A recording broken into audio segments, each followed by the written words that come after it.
So one of the ways that you're going to be learning on our grand tour in Italy and Spain is going to be through sketching, and specifically field sketching. So the idea of field sketching is actually drawing out from life in the environment. And you might be wondering, why are we asking you to sketch? You've got a photography. We brought my wife in to do a lecture on photography. The two practices are different. You're going to take thousands of pictures, but you're only going to do a few sketches. And there's something different about the learning experience when you sketch. This is also part of the historical practice of doing the Grand Tour. This is how most of the major architects who would have worked in the Renaissance, the 16th, 17th, and 18th centuries on, would have studied the architecture of Rome. So they did it through drawings, through looking, digesting, measuring. And in some cases, they actually modeled some of the elements that they saw, but predominantly they were using sketches as their means of studying and understanding. And there's been a lot of great examples. I don't think there's really a great architect in the 400 or 500 years after the Renaissance who didn't do this. Probably the best example is Christopher Wren. Christopher Wren is the architect of St. Paul's Cathedral in London, and he came up with his solution for the cathedral through studying the Duomo in Florence. So there's a really direct relationship through there, and he did this through drawing. Another fantastic example that if you're not already familiar with, and you should be because you've been given a reading on this, is Kevin Lynch. So Kevin Lynch is probably the most important planner in the 20th century and one of the most influential thinkers about city form and planning. His ideas came from Italy, specifically from sketching and studying and digesting what he saw in his notebook. He did, famous sketches in Siena. So you're going to be walking in the footsteps of these people and seeing the same things that they saw and studying it using the same means of studying through sketching. Your sketches don't have to be works of art. I think in the examples of the previous figures that I've mentioned, they weren't trying to produce works of art. They were studying, they were trying to understand. So a sketch by nature is more about capturing an experience than it is about trying to render something as beautiful. They may be beautiful, and that would be a nice outcome, but it doesn't mean that they have to be beautiful. It's about the experience. So what are you going to be asked to sketch, or what should you sketch? Partly this is up to you, so you get to pick the subject matter that you sketch in a lot of cases. So with your Patterns and Influences course, I'm asking you to look at one specific element that you might like to trace through as a theme that you explore. My wife's obsessed with apes. If you don't know what an ape is, you'll learn about them when you're there. It might be food, it might be shoes, it might be cars. There's all kinds of things. But you want to pick something, obviously, that you're comfortable drawing or that you're comfortable learning to draw. And again, they're just sketches, so they're not artwork.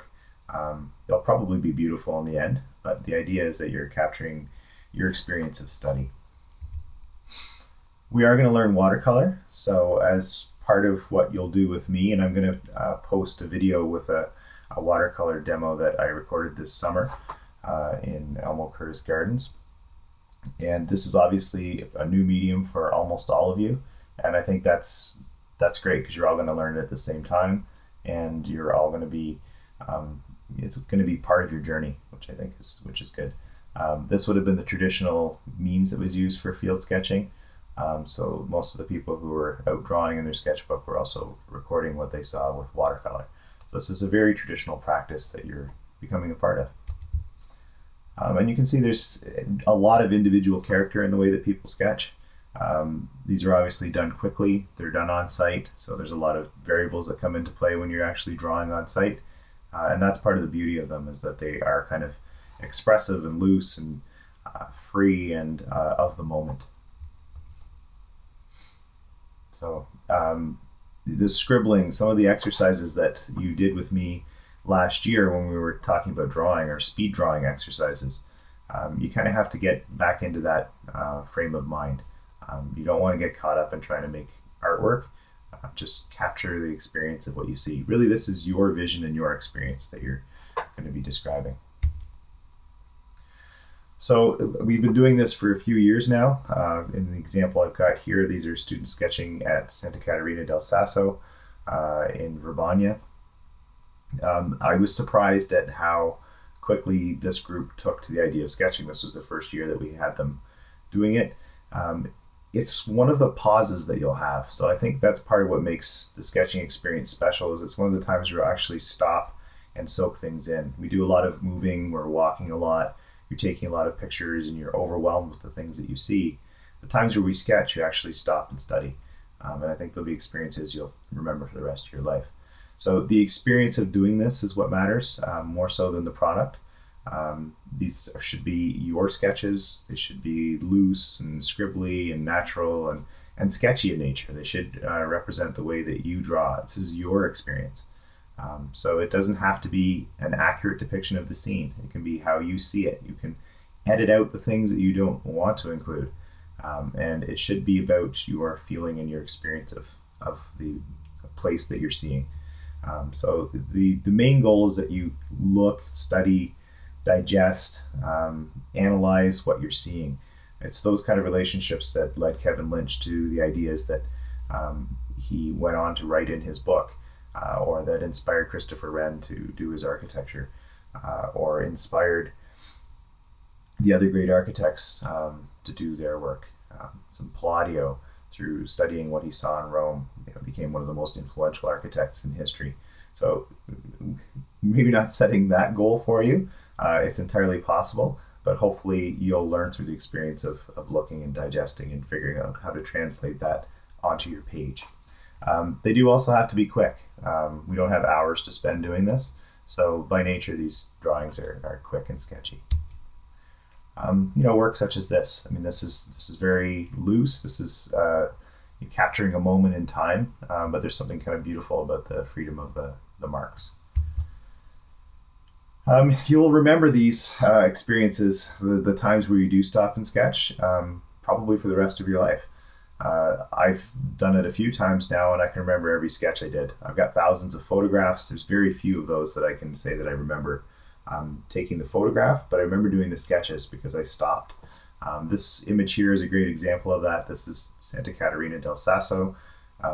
This is a convent that's kind of stuck on the side of a cliff. It's across the lake from where you'll be in Verbania in a couple days.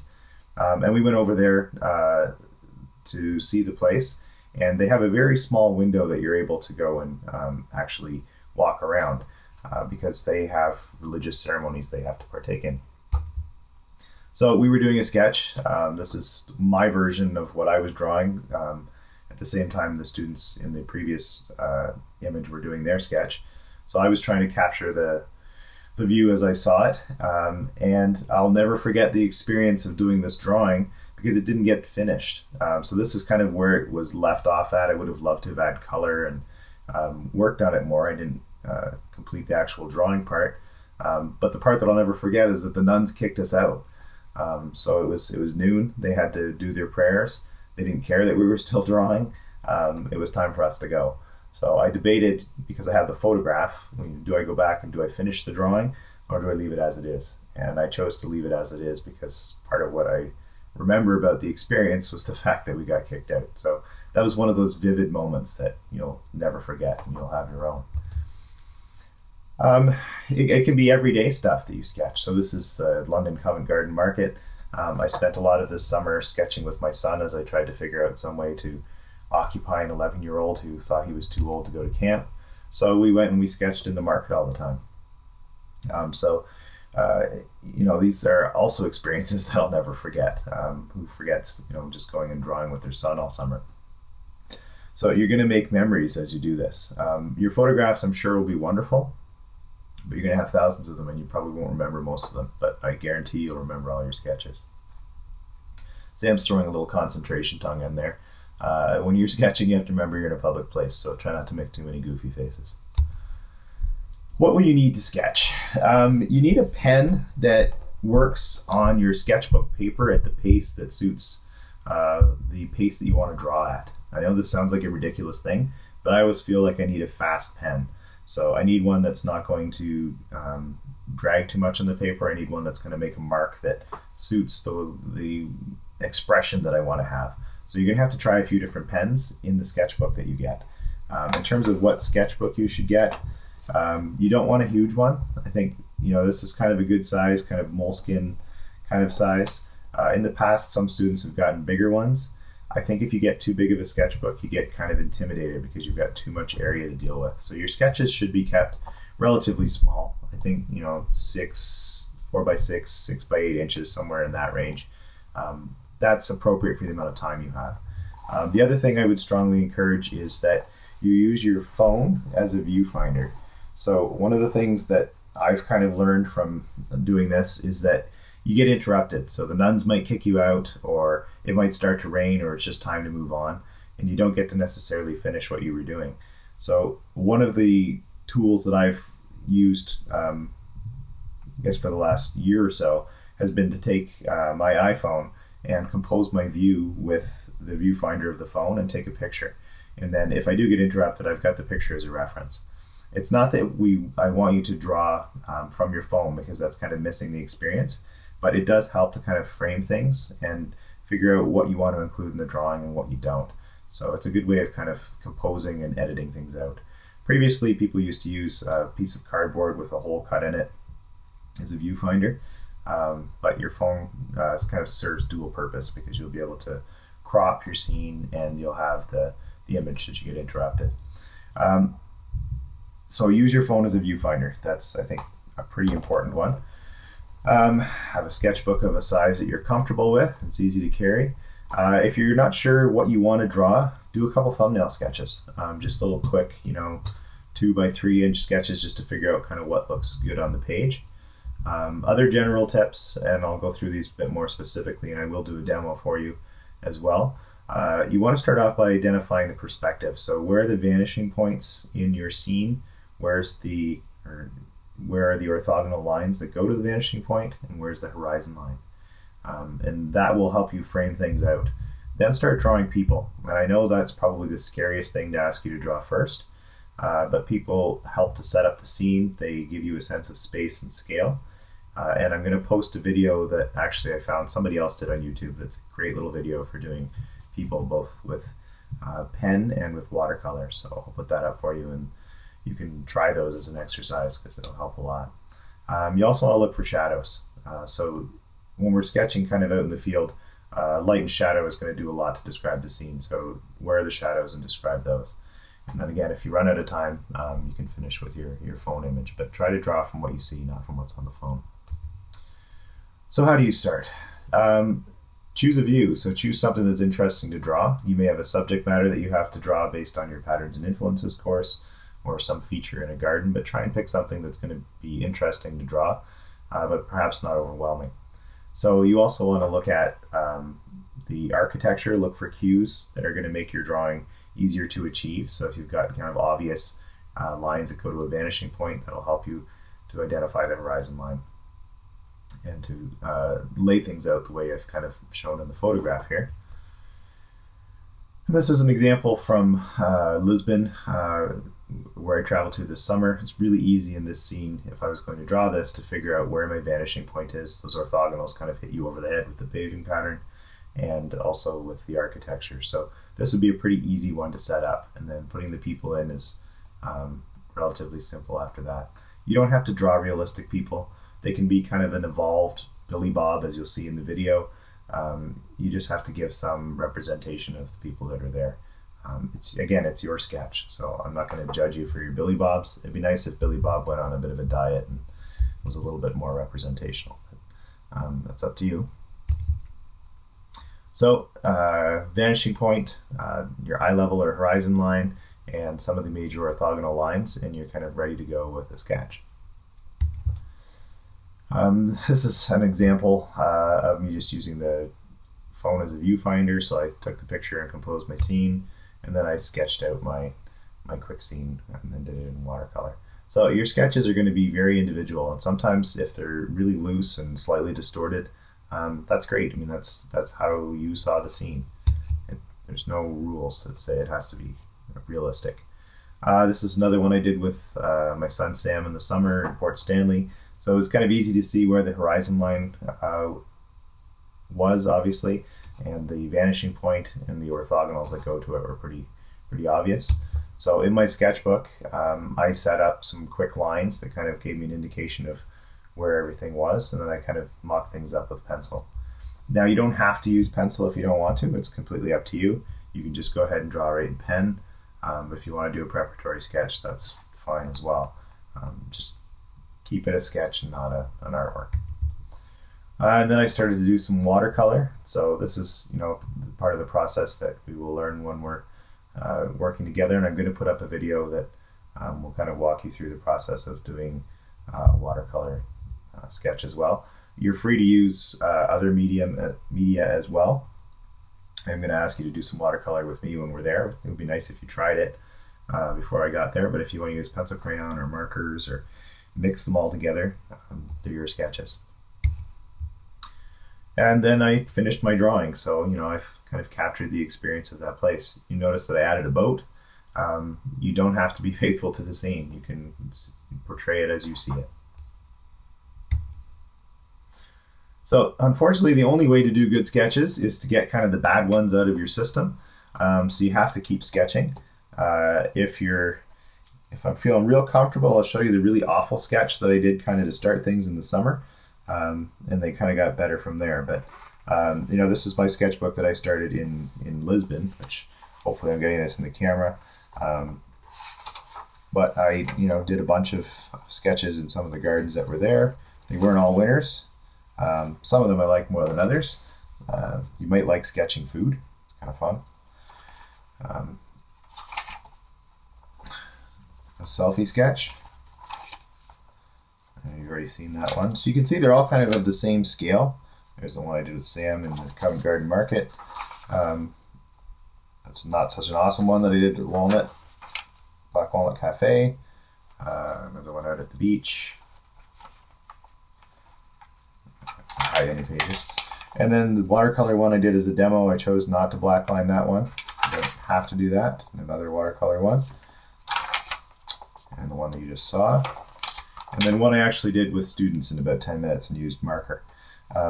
So one of the things that will happen when you're doing your sketches is people will sometimes come up to you. I don't know how to say he sucks in Italian, but the first sketch that I attempted in Italy, I think that's probably what people were saying about me, because I had a few people come up to me and the sketch was not going very well. So this is my first Italy sketchbook. And this was kind of not so awesome sketch I was doing at the time. So you'll see the Santa Maria Novella and the obelisk that's there. I was trying to draw that and it came out crooked and not awesome, but I stuck to it and I finished it. You can also annotate, as you see here. If you want to put text in there, you're welcome to do that and describe the experience more. The important thing is not that it's good. The important thing is that you do it. So you want to have that experience. Here's another one I'll never forget. So we were in Orta, and Dave Cowherd and Bobby Rain asked me to do a sketch for them to show them how I would approach doing a sketch. So I was put on the spot and had to pull off a drawing with them sitting right beside me watching. So if you think sketching is scary, imagine doing it for an audience. But it came out all right, and the important thing is I remember every single moment of doing that. And there's the one I got kicked out of the monastery doing. And there's the ones from Fanshawe and another one from Orta. So I have two formats of sketchbook that I use. I also carry a variety of other pens that I use, some other thicknesses. You might like drawing with a totally different pen. I usually keep a couple. If you're really adventurous, you can try like a brush pen. The watercolor set that you're all going to use looks like this. So it's a koi watercolor set. It comes with a little water brush. This is kind of what's inside. So these are called pans, and it's got a little water brush that's included in there. So this is kind of the perfect thing for field sketching. It's easy to hold in your hand. Watercolor is very loose and kind of has a mind of its own. So the inability to control it kind of works in your favor because it helps to describe your image, and a lot of what ends up in your image is implied by what the watercolor does. So we'll learn this together. I will post a lecture that shows you a demo that shows you how to do this, and some other links to things to support your sketching. I hope you enjoy it. I know you'll enjoy the experience of doing it, and remember that if the sketches don't turn out, you'll still remember the experience of having done it and sitting there and spending time soaking in what your surroundings, because it's a pretty special experience. You can also use markers if you want, or pencil crayons. So I generally have a sketching bag that I use, and that's what I'll be carrying around while I'm there. But make sure that you do bring your phone to use as well. And if you're really good at sketching, then maybe you can write books like Chip Sullivan, because realistically all his books are just filled with his sketches. So maybe you turn it into a business. Anyway, I'm very jealous that you're going to be there in a few days. I hope you enjoy it, travel safe, and I can't wait to be there and sketch with you. See you soon.